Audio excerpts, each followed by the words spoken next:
Live from Fargo and serving you on TV, online and on the go. This is Valley News Live 10 at 10.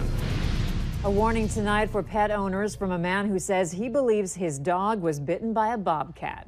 As cities and towns push their boundaries into what was once wilderness, experts say encounters with wildlife should be expected. Valley News Team's Cornelius Hawker shares this story so you can protect your four-legged friend from being attacked. She's got probably about 8 puncture wounds on her hind end. Sean Mikulski's dog Nova is recovering after something attacked the 12-year-old lab from behind. They're about 5 or 6 inches apart from each other. And there's 2 sets of them, like she got bit twice. After talking with animal control and a neighbor, Mikulski says he's certain a bobcat is behind the attack. My biggest concern is I just have 2 little girls, so I mean, if it's big enough to try to take down a decent-sized lab, a little kid wouldn't be much of a challenge. Bobcats are usually found in southwestern and extreme northeastern North Dakota. However, the Game and Fish Department says young adult bobcats have an ingrained desire to move away from their indigenous home ranges once they reach a certain age. So wildlife habitat corridors, such as the Red River, make for appealing travel ways to dispersing wildlife such as bobcats. Mikulski's home sits less than a mile from the Wild Rice River, which pours into the Red. It's nice out here. I like being on the edge of town because I don't like how a lot of neighborhoods are really on top of each other. So if you're going to live in an area where bobcats could show up, Mikulski says be more careful when you're letting your pets or children go outside. She's going to be all right, though. She'll bounce back in a week or 2. Cornelius Hawker, right. Valley News Live. If you think you've spotted a wild animal in your neighborhood, you're urged to contact Animal Control and the Game and Fish Department. We're finding out that an email sent to members of the Cass County Commission broke open records laws in North Dakota. The commission was hiring a new administrator when an email was sent out asking members to respond if they didn't want to eliminate a candidate. Legally, the email was considered a meeting, so the public was technically denied an open meeting on the subject, as well as proper disclosure. The commission is having internal discussions to prevent this sort of mistake in the future. Moorhead police need your help in finding Cheyenne Dakota Butler, a teenager who disappeared back in April. Authorities have been tracking down a number of leads, but nothing has panned out so far. They believe she could be in the Fargo-Moorhead area or around Grand Forks. If you have any information, please contact police. White supremacist Craig Cobb says that he no longer owns the church in Nome, North Dakota, which was burned down back in March. The fire was intentionally set. Investigators continue to search for the person who started it. Cobb says he has been reimbursed the $8,000 he paid for the building. He says he's still willing to buy property pretty much anywhere in the state if it becomes available.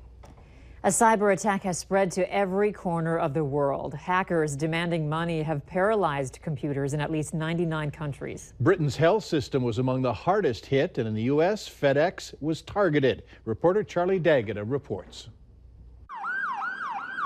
Ambulances were diverted to other hospitals. Patients were turned away, their operations canceled, as malicious software paralyzed 16 hospital computer systems across England. Heart patient Anthony Brett was told his operation was on hold. I was supposed to have a stent put in over the weekend, but they can't do it now because of all this computer hacking.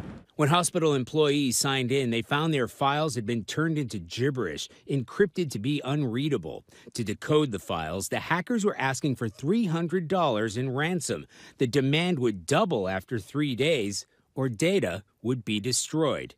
British Prime Minister Theresa May said it wasn't just Britain. This was not targeted at the NHS.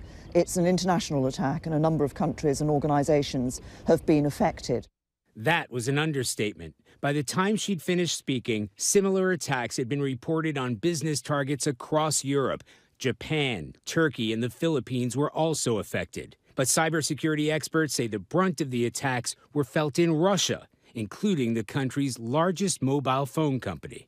It's not yet known who's behind the attacks, but early signs suggest it's the work of cyber criminals and not state-sponsored. And in the past year, there's been a huge increase in ransomware attacks around the globe.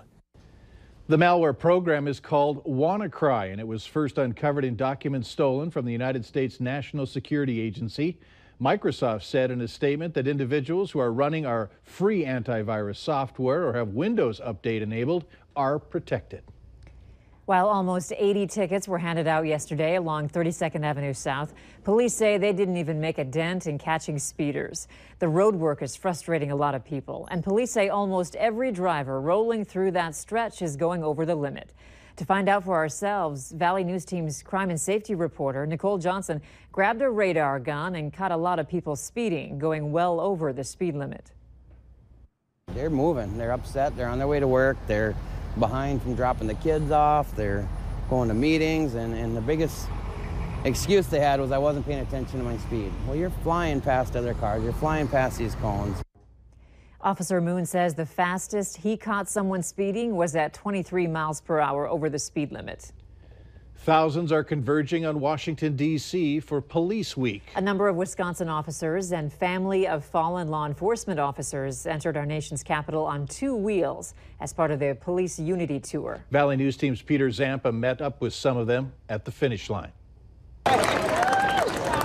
Tired faces, worn out spokes, all in the name of police unity. Thousands from across the country coasting into Washington for Police Week, honoring law enforcement and those killed in the line of duty. The support is just overwhelming, and it's the best therapy for myself and my family. Kevin Casper rode in honor of his son Trevor, a Wisconsin state trooper killed in 2015. Casper says the Police Unity Tour struck a chord with him last year when he first honored his son at the memorial. It's such a brotherhood, and I didn't know that true meaning until I met all the riders. Officer Kyle Betzner rode with the Pulaski Police Department. He says rides like this one send a clear message. No matter what's going on in society today, that we can come together. He says honoring law enforcement is as important now as ever. His second time participating in the Police Unity Tour, Betzner says he keeps his lost friends in his heart. Every time I come through here, the closer I get, the emotions build up inside of you. In Washington, Peter Zampa, Valley News Live. And as the nation gathers to honor those that protect and serve, many from our area will be there to honor Fargo officer Jason Moser. His name is to be added to the National Law Enforcement Officers Memorial Wall.